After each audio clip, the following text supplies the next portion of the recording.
आखिर कौन है श्री राधा? श्री कृष्ण से पहले क्यों लिया जाता है इनका नाम?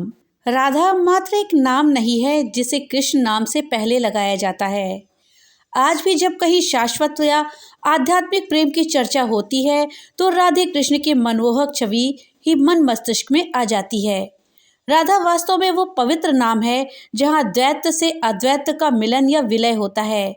आप देखते हैं कि किसी भी मंदिर में श्री कृष्ण का दर्शन राधा रानी के साथ ही होता है। इस मामले में लोगों के मन में प्रायः ये एक प्रश्न उठता है कि खुद भगवान की ऐसी क्या मजबूरी थी कि उन्होंने राधा से विवाह ना करके रुक्मिणी से विवाह किया। ये प्रश्न उठता है कि जैसे राम के साथ सीता, शिव के साथ पार्वती या विष्णु जी के साथ लक्ष्मी की पूजा होती है, उसी प्रकार कृष्ण के साथ उनकी पत्नी रुक्मिणी की पूजा ना हो करके मंदिरों में राधा की मूर्ति होती है तथा उन्हीं की पूजा भी होती है। कृष्ण भजन में भी राधा का ही नाम लिया जाता है, न कि रुक्मिणी का। ऐसा क्यों? ये विषय इतना गूढ़ है कि इसे बुद्धि तत्व से समझना और कुछ पंक्तियों में लिखना किसी के लिए भी संभव नहीं है। राधा कृष्ण के प्रेम को जानने में तो जन्म जन्मांतर लग जाते हैं। दोस्तों, आपको बता दें, मैंने स्वयं अनुभव किया है कि संपूर्ण ब्रज क्षेत्र मात्र कृष्णमय नहीं है बल्कि राधा कृष्णमय है। वृंदावन और बरसाना के तो कण कण में राधा ही राधा हैं। यहाँ तो संबोधन भी राधे राधे बोलकर ही होता है। यहाँ कोई भी शुभ कार्य राधे के बिना हो ही नहीं सकता। मिलने पर लोग एक दूसरे को राधे राधे ही बोलते हैं। राधा का अर्थ ही है मोक्ष की प्राप्ति। रा का एक अर्थ मोक्ष भी है तथा धा का अर्थ होता है प्राप्ति। राधा का एक अर्थ प्रीति और अनुराग भी है। राधा का कृष्ण से मिलन भक्ति मार्ग से आत्मा का परमात्मा से मिलन है। राधा कृष्ण नाम ही शाश्वत प्रेम का प्रतीक है। एक कथा के अनुसार माता यशोदा ने एक बार राधा से उनके नाम की व्युत्पत्ति के विषय में पूछा तो राधा जी ने उन्हें आदर सहित बताया कि रा तो महाविष्णु है और धा विश्व के प्राणियों की धाय है।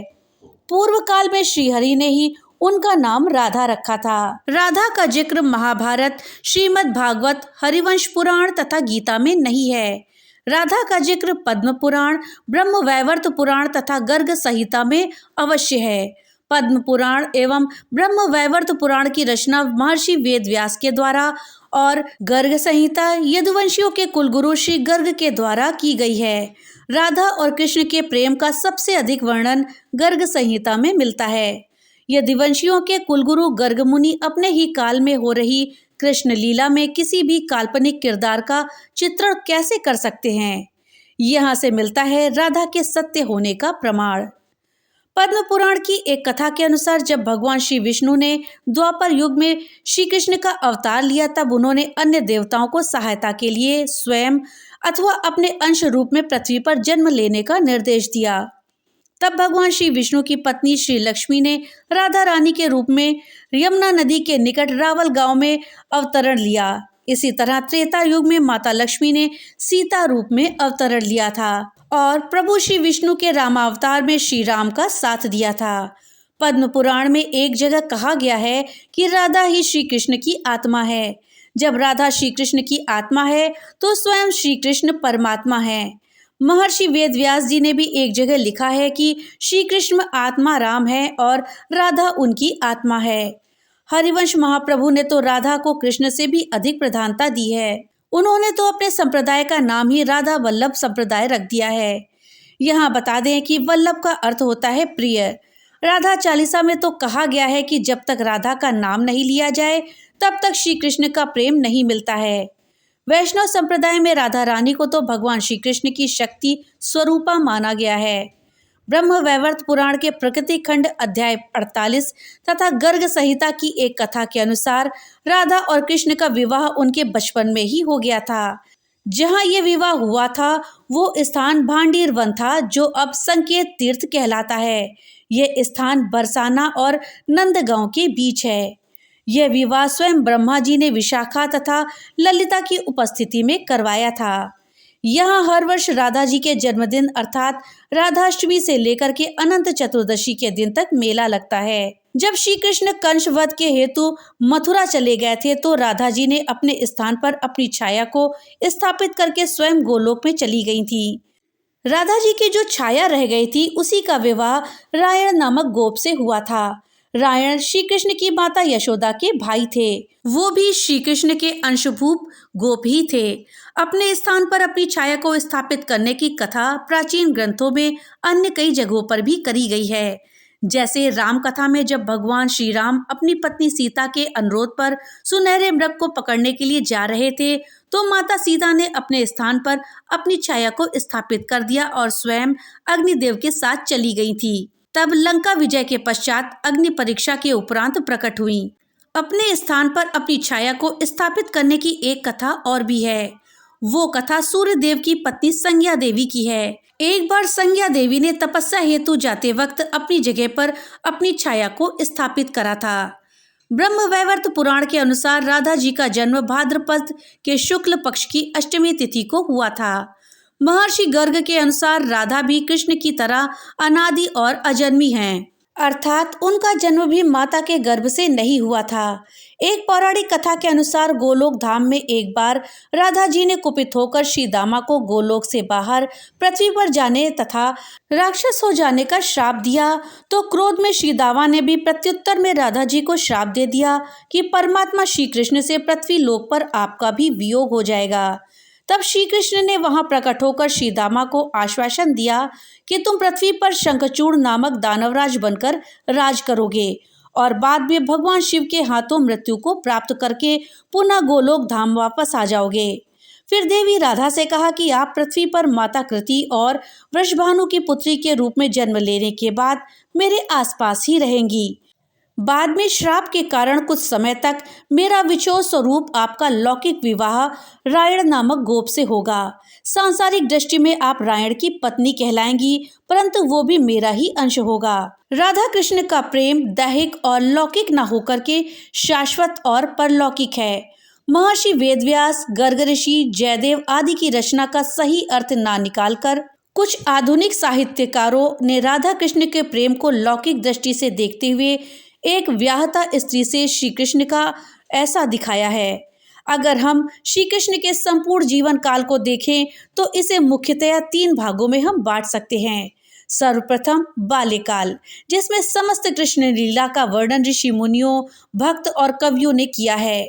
ये काल भगवान के गोकुल और वृंदावन में बिताया गया है।